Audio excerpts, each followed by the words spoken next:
नमस्कार लिसनर्स, मैं आप सभी का स्वागत करती हूँ अपने चैनल डिवाइन हरि पर।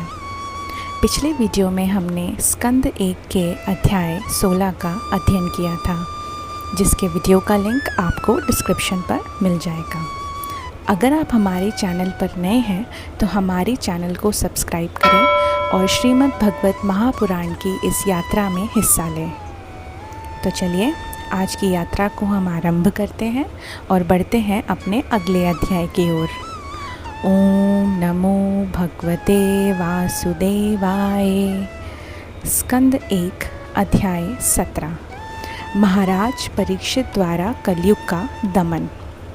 सूत जी कहते हैं, शौनक जी, वहाँ पहुंचकर राजा परीक्षित ने देखा कि एक राजवेशधारी शूद्र हाथ में डंडा लिए हुए है और गाय बैल के एक जोड़े को इस तरह से पीटता जा रहा है जैसे उनका कोई स्वामी ही ना हो। वह कमल तंतु के समान श्वेत रंग का बैल एक पैर से खड़ा काँप रहा था तथा शूद्र की ताड़ना से पीड़ित और भयभीत होकर मूत्र त्याग कर रहा था। दूध घी पदार्थों को देने वाली वह गाय भी बार बार शूद्र के पैरों की ठोकरें खाकर अत्यंत ही दीन हो रही थी। एक तो वह स्वयं ही दुबली पतली थी, दूसरे उसका बछड़ा भी उसके पास नहीं था।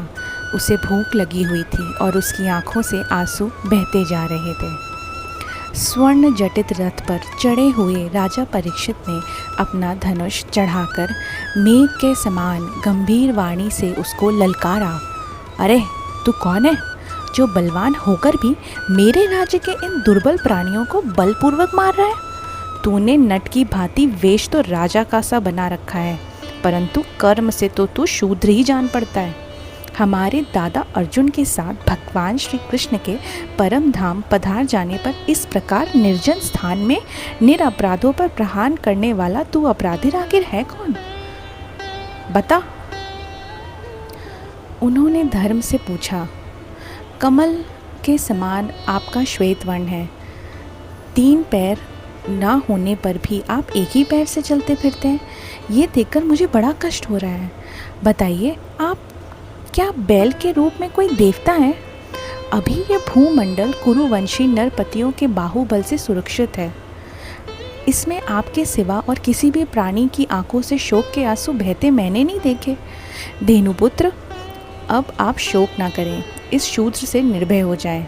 गोमाता, मैं दुष्टों को दंड देने वाला हूँ, अब आप रोएं नहीं, आपका कल्याण हो। देवी, जिस राजा के राज्य में दुष्टों के उपद्रव से सारी प्रजा त्रस्त रहती है, उस मतवाले राजा की कीर्ति, आयु, ऐश्वर्य और परलोक सब नष्ट हो जाते हैं। राजाओं का परम धर्म ही यही है कि वे दुखियों का दुख दूर करें। ये महादुष्ट और प्राणियों को पीड़ित करने वाला, अतः मैं अभी से मार डालूंगा। सुर अभिनंदन, आप तो 4 पैर वाले जीव हैं, आपके 3 पैर किसने काट डाले?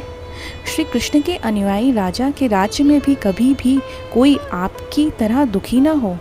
वृषभ, आपका कल्याण हो। बताइए, आप जैसे निरपराध साधुओं का अंग भंग करके किस दुष्ट ने पांडवों की कीर्ति पे कलंक लगा दिया है? जो इस निरपराध प्राणी को सताता है, उसे चाहे वह कहीं भी रहे, मेरा भय अवश्य ही होगा। दुष्टों का दमन करने से साधुओं का कल्याण होता है। बैल, जो धर्म के रूप में था, उसने कहा, राजन, आप महाराज पांडु के वंशज हैं। आपका इस प्रकार दुखियों को आश्वासन देना आपके योग्य ही है, क्योंकि आपके पूर्वजों के श्रेष्ठ गुणों ने भगवान श्री कृष्ण को उनका सारथी और दूत आदि बना दिया था। हे नरेंद्र, शास्त्रों के विभिन्न वचनों से मोहित होने के कारण हम उस पुरुष को नहीं जानते जिससे कलेशों के कारण उत्पन्न होते हैं। जो लोग किसी भी प्रकार के द्वैत को स्वीकार नहीं करते, वे अपने आप को ही अपने दुख का कारण बतलाते हैं। कोई प्रारब्ध को कारण बतलाता है तो कोई कर्म को, कुछ लोग स्वभाव को तो कुछ लोग ईश्वर को दुख का कारण मानते हैं। किन्हीं किन्हीं का ऐसा भी निश्चय है कि दुख का कारण ना तो तर्क के द्वारा जाना जा सकता है, ना वाणी के द्वारा बतलाया जा सकता है। अब इनमें कौन सा मत ठीक है, ये आप अपनी बुद्धि से ही विचार लीजिए। आगे सूत जी कहते हैं, शौनक जी, धर्म के ये प्रवचन सुनकर सम्राट परीक्षित बहुत प्रसन्न हुए उनका खेद मिट गया। उन्होंने शांत चित्त होकर उनसे कहा, परीक्षित जी ने कहा, धर्म का तत्व जानने वाले वृषभदेव, आप धर्म का उपदेश कर रहे हैं। अवश्य ही आप वृषभ के रूप में स्वयं धर्म हैं। आपने अपने आप को दुख देने वालों का नाम इसलिए नहीं बताया कि अधर्म करने वालों को जो नरक आदि प्राप्त होता है वही चुगली करने वालों को भी मिलता है। अथवा यही सिद्धांत निश्चित है कि प्राणियों के मन और वाणी से परमेश्वर की माया के स्वरूप का निरूपण नहीं किया जा सकता। धर्मदेव सतयुग में आपके 4 चरण थे, तप, पवित्रता, दया और सत्य। इस समय अधर्म के अंश गर्व, आसक्ति और मत से 3 चरण नष्ट हो चुके हैं। अब आपका 4था चरण केवल सत्य ही बच रहा है। उसी के बल पर आप जी रहे हैं। असत्य से पुष्ट हुआ ये अधर्म रूप कलयुग उसे भी ग्रास कर लेना चाहता है। ये गौ माता साक्षात पृथ्वी देवी हैं। भगवान ने इनका भारी बोझ उतार दिया था और ये उनकी राशि सौंदर्य बिखेरने वाले चरण चिन्हों से सर्वत्र उत्सवमयी हो गई थी। अब ये उनसे बिछुड़ गई हैं। वे साध्वी अभागिनी के समान नेत्रों में जल भरकर ये चिंता कर रही हैं कि अब राजा का स्वांग बनाकर ब्राह्मण दोई शूद्र मुझे भोगेंगे। महारथी परीक्षित ने इस प्रकार धर्म और पृथ्वी को सांत्वना दी। फिर उन्होंने अधर्म के कारण रूप कलयुग को मारने के लिए तलवार उठाई। कलयुग ताड़ गया कि ये तो अब मुझे मार ही डालना चाहते हैं। अतः झटपट उसने अपने राज चिन्ह उतार डाले में उनके चरणों पर सर रख दिया। परीक्षित बड़े ही यशस्वी, दीनवत्सल और शरणागत रक्षक थे। उन्होंने जब कलयुग को अपने पैरों पर पड़े देखा तो कृपा करके उसको मारा नहीं, अपितु हंसते हुए उससे कहने लगे। परीक्षित बोले, जब तू हाथ जोड़कर शरण आ गया तब अर्जुन के यशस्वी वंश में उत्पन्न हुए किसी भी वीर से तुझे कोई भय नहीं है, परंतु तू अधर्म का सहायक है, इसलिए तुझे मेरे राज्य में बिल्कुल नहीं रहना चाहिए।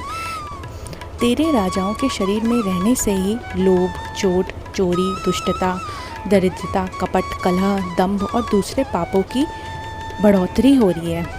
इस क्षेत्र में यज्ञ विधि के जानने वाले महात्मा यज्ञों के द्वारा यज्ञ पुरुष भगवान की आराधना करते रहते हैं।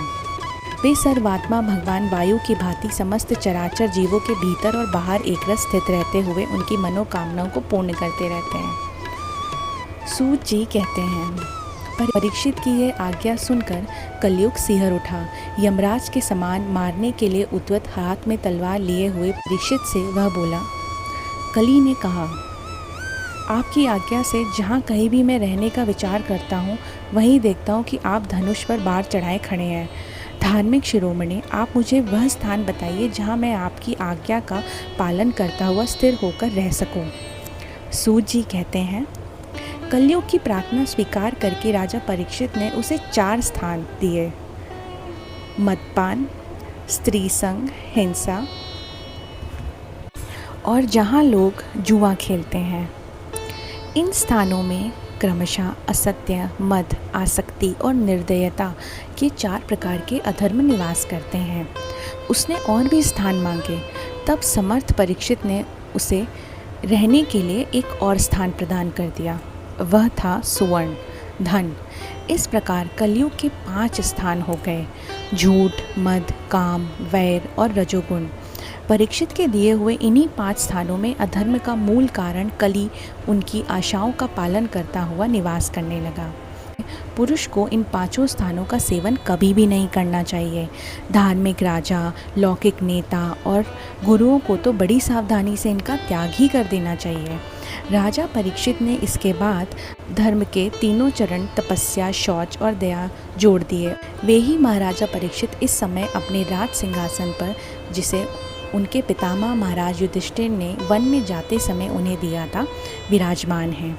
वे परम यशस्वी, सौभाग्यवान, चक्रवर्ती सम्राट राजा परीक्षित इस समय हस्तिनापुर में कौरव कुल की राजलक्ष्मी से शोभायाम हैं।